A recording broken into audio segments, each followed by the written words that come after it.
ವಿವಿಧ ಬೇಡಿಕೆ ಈಡೇರಿಕೆಗಾಗಿ ದಲಿತ ಸಂಘಟನೆಗಳ ಸಮನ್ವಯ ಸಮಿತಿ ಪ್ರತಿಭಟನೆ.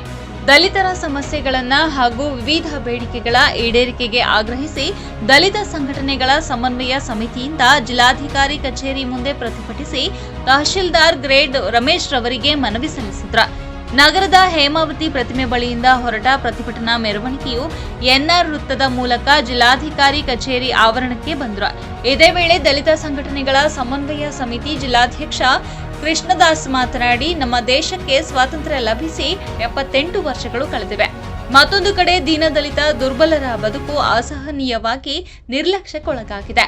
ಕಳೆದ 30-40 ವರ್ಷಗಳಿಂದ ದಲಿತರ ಹಲವಾರು ಸಮಸ್ಯೆಗಳನ್ನು ಪರಿಹರಿಸುವಂತೆ ಕರ್ನಾಟಕ ದಲಿತ ಸಂಘರ್ಷ ಸಮಿತಿ ಸೇರಿದಂತೆ ಇನ್ನಿತರ ದಲಿತ ಪರ ಸಂಘಟನೆಗಳು ಹಾಸನದ ಜಿಲ್ಲಾಡಳಿತದ ಗಮನಕ್ಕೆ ತಂದರೂ ಜಿಲ್ಲಾಡಳಿತ ದಿವ್ಯ ನಿರ್ಲಕ್ಷ್ಯ ತಾಳಿದೆ. ಹಾಸನ ತಾಲೂಕಿನ ಸುತ್ತಮುತ್ತಲ ಸುಮಾರು 9 ಹಳ್ಳಿಗಳಲ್ಲಿ ಜೀತಕ್ಕಿದ್ದ ಸುಮಾರು 21 ಕುಟುಂಬಗಳಿಗೆ ಜಮೀನು ನೀಡಿ ಪುನರ್ವಸತಿ ಕಲ್ಪಿಸುವಂತೆ ಹೋರಾಟಗಳನ್ನು ಮಾಡಿದ್ರು. ಈ ಜೀವಿ ಮುಕ್ತರಿಗೆ ಪುನರ್ವಸತಿ ಕಲ್ಪಿಸಲಾಗಿಲ್ಲ. ಈ ಜೀತ ವಿಮುಕ್ತರಲ್ಲಿ ಸುಮಾರು 6-7 ಜನ ಭೂಮಿ ಪಡೆಯಲಾಗದೆ ಮೃತರಾಗಿದ್ದಾರೆ. ಉಳಿದಿರುವ ಜೀತ ವಿಮುಕ್ತರು ಜಿಲ್ಲಾಧಿಕಾರಿಗಳ ಕಚೇರಿಗೆ ಎಡತಾಕುತ್ತಿದ್ರು. ಜೀತ ವಿಮುಕ್ತರ ಭೂಮಿಯ ಕನಸು ಮರೀಚಿಕೆಯಾಗಿಯೇ ಉಳಿದಿದೆ ಎಂದರು. ಹಾಸನ ನಗರಸಭೆಯನ್ನ ಈಗ ಮಹಾನಗರ ಪಾಲಿಕೆಯನ್ನಾಗಿ ಮೇಲ್ದರ್ಜೆಗೆ ಏರಿಸಲಾಗಿದೆ. ಸುಮಾರು 200 ಜನ ಪೌರ ಕಾರ್ಮಿಕರು ಕರ್ತವ್ಯ ನಿರ್ವಹಿಸುತ್ತಿದ್ದಾರೆ. ಈ ಪೌರ ಕಾರ್ಮಿಕರು ವಸತಿ ಸೌಕರ್ಯ, ಉತ್ತಮ ಆರೋಗ್ಯದಿಂದ ವಂಚಿತರಾಗಿ ದುಡಿಯುತ್ತಿದ್ದಾರೆ. ಹಾಸನ ನಗರಸಭೆಯ ಪೌರ ಕಾರ್ಮಿಕರಿಗಾಗಿ ಕಳೆದ 6 ವರ್ಷಗಳ ಹಿಂದೆ ಮೊದಲ ಹಂತದಲ್ಲಿ ಸುಮಾರು 41 ಫಲಾನುಭವಿಗಳಿಗೆ ವಸತಿ ಸೌಕರ್ಯ ಕಲ್ಪಿಸಲು ಕಾಮಗಾರಿ ಕೈಗೊಳ್ಳಲಾಯಿತು.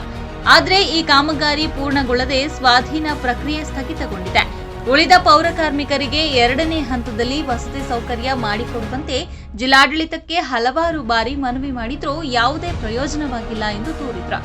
ದಲಿತ ಹಿರಿಯ ಮುಖಂಡ ಕುಮಾರಯ್ಯ ಮಾತನಾಡಿ, ಕರ್ನಾಟಕ ಸರ್ಕಾರ ವಿಶೇಷವಾಗಿ ಕಂದಾಯ ಇಲಾಖೆ ರೈತರ ಜಮೀನನ್ನ ಪೋಡಿ ದುರಸ್ತು ಕಾರ್ಯ ಮಾಡಲು ಮುಂದಾಗಿರುವುದು ಒಳ್ಳೆಯ ಬೆಳವಣಿಗೆಯಾದರೂ ದಲಿತರ ಇನಾಮು ಜಮೀನನ್ನ ಪೋಡಿ ದುರಸ್ತು ಮಾಡಲು ಸಾಧ್ಯವಿಲ್ಲವೆಂದು ಹೇಳುತ್ತಿದ್ದಾರೆ. ಕಾರಣ, ಇನಾಮು ಜಮೀನಿನ ಕಂದಾಯ ದಾಖಲಾತಿಗಳು ತಹಶೀಲ್ದಾರ್ ಮತ್ತು ಜಿಲ್ಲಾಧಿಕಾರಿಗಳ ರೆಕಾರ್ಡ್ ರೂಮ್ನಿಂದ ಕಣ್ಮರೆಯಾಗಿವೆ ಎಂದರು.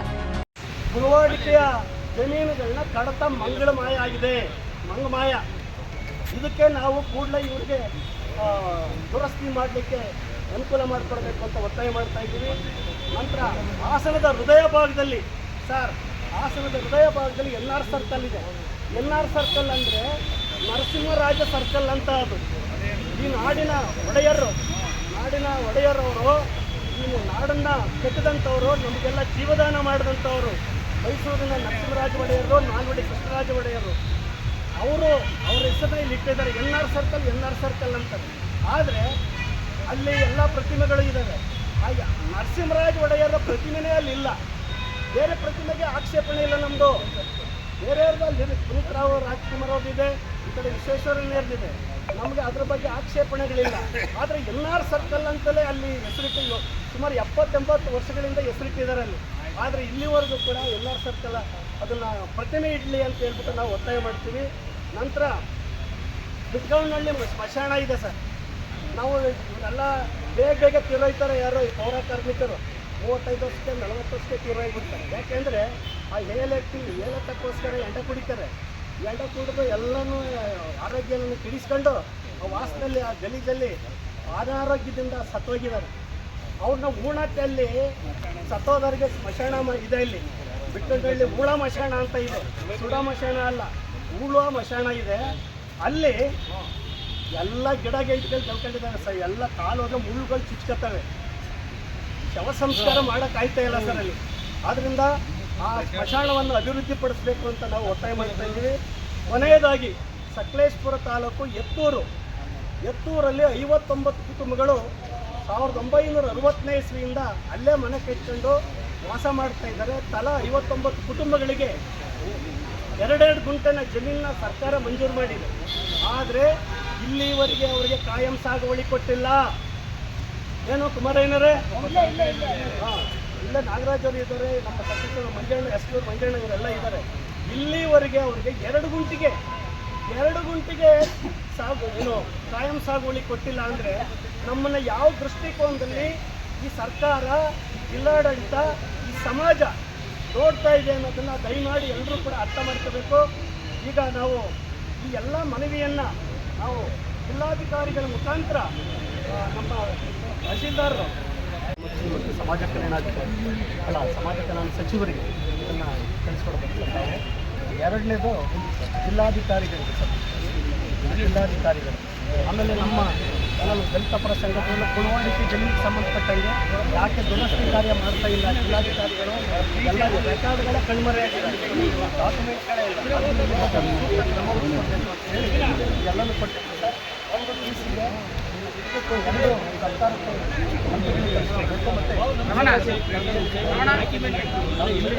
ದಯಮಾಡಿ ಸರ್ಕಾರ ಕಳಿಸ್ಕೊಡ್ಬೇಕು ಅಂತ ವಿನಂತಿ ಮಾಡಿದ್ದಾರೆ. ದಲಿತರ ಸಮಸ್ಯೆಗಳು ಅಂದರೆ ಭೂಮಿ ಸಮಸ್ಯೆ ಮತ್ತು ವಸತಿ ಸಮಸ್ಯೆ ಈ ಸಮಸ್ಯೆಗಳನ್ನ ಇಟ್ಕೊಂಡು ನಾವೆಲ್ಲ ದಲಿತ ಸಂಘಟನೆಗಳು ಒಟ್ಟಾಗಿ ಸೇರಿ ಇವತ್ತು ಧರಣಿ ಸತ್ಯಾಗ್ರಹವನ್ನು ಮಾಡಿದ್ದೀವಿ. ಕಾರಣಗಳೇ ಏನು ಅಂತ ಹೇಳಿದ್ರೆ, ಇಲ್ಲಿ ಪೌರ ಕಾರ್ಮಿಕರಿಗೆ 2ನೇ ಹಂತದ ಮನೆಗಳನ್ನ ನಿರ್ಮಾಣ ಮಾಡಿಕೊಡ್ಬೇಕು. ಗೃಹಭಾಗ್ಯ ಯೋಜನೆಯಲ್ಲಿ ಪಂಪ್ ಹೌಸ್ ಹತ್ರ ಮನೆಗಳನ್ನ ನಿರ್ಮಾಣ ಮಾಡಿಕೊಡ್ಬೇಕು. ಆಮೇಲೆ ಸುಮಾರು 8 ಸಮಸ್ಯೆಗಳಿದ್ದಾವೆ ಇಲ್ಲಿ ಬಗರಕ್ಕೂ ಕಾಯಂ ಸಾಗುವಳಿ ಕೊಡಬೇಕು, ಅಂಗ್ರಳ್ಳಿ ನಮ್ಮ ದಲಿತರಿಗೆ ಖಾತಾ ಮಾಡಿಕೊಡ್ಬೇಕು, ಎಂದಾರ್ ಸರ್ಕಲಲ್ಲಿ ನರಸಿಂಹರಾಜ ಒಡೆಯರ್ ಅವರ ಪ್ರತಿಮೆಯನ್ನು ನಿರ್ಮಾಣ ಮಾಡಿಕೊಡ್ಬೇಕು. ಈ ಎಲ್ಲ ಸಮಸ್ಯೆಗಳನ್ನ ಇಟ್ಕೊಂಡು ಭೂಮಿ ಮತ್ತು ವಸತಿ ಸಮಸ್ಯೆಗಳು ಬಹುತೇಕ ಇವೆಲ್ಲನೂ ಇಟ್ಕೊಂಡು ನಾವೆಲ್ಲರೂ ಕೂಡ ಇವತ್ತು ಧರಣಿ ಸತ್ಯಾಗ್ರಹವನ್ನು ಪ್ರತಿಭಟನೆಯನ್ನು ಮಾಡಿದ್ದೀವಿ. ಈ ಸಮಯದಲ್ಲಿ HP ಶಂಕರರಾಜ್ ಇದ್ದಾರೆ, ನಾಗರಾಜ್ ಎತ್ತೂರ್ ಇದ್ದಾರೆ, ನಮ್ಮ ರಮೇಶ್ ಶಾತನಹಳ್ಳಿ ಇದ್ದಾರೆ, ಅಂಬುಗ ಮಲ್ಲೇಶ್ ಇದ್ದಾರೆ, ನಲ್ಲಪ್ಪ ಇದ್ದಾರೆ, ಆಮೇಲೆ ಎಲ್ಲರೂ ಮತ್ತು ಕುಮಾರಯ್ಯ ಮತ್ತು ನಮ್ಮ ಪರಶು, ಇಲ್ಲಿ ನಮ್ಮ ಲೋಕಿ ಇದ್ದಾರೆ, ಲೋಕೇಶ್ ಇದ್ದಾರೆ. ಎಲ್ಲರೂ ಇವತ್ತು ಈ ಒಂದು ಪ್ರತಿಭಟನೆಗೆ ಭಾಗಿಯಾಗಿದ್ದಾರೆ. ಅವರೆಲ್ಲರೂ ಕೂಡ ನಾನು ದಲಿತರ ಸಮಸ್ಯೆಗಳು ಅಂದರೆ ಭೂಮಿ ಸಮಸ್ಯೆ ಮತ್ತು ವಸತಿ ಸಮಸ್ಯೆ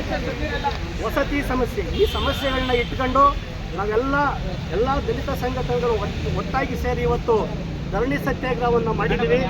ಕಾರಣಗಳೇ ಏನು ಅಂತ ಹೇಳಿದ್ರೆ, ಇಲ್ಲಿ ಪೌರ ಕಾರ್ಮಿಕರಿಗೆ 2ನೇ ಹಂತದ ಮನೆಗಳನ್ನ ನಿರ್ಮಾಣ ಮಾಡಿಕೊಡ್ಬೇಕು. ಗೃಹಭಾಗ್ಯ ಯೋಜನೆಯಲ್ಲಿ ಪಂಪ್ ಹೌಸ್ ಹತ್ರ ಮನೆಗಳನ್ನ ನಿರ್ಮಾಣ ಮಾಡಿಕೊಡ್ಬೇಕು.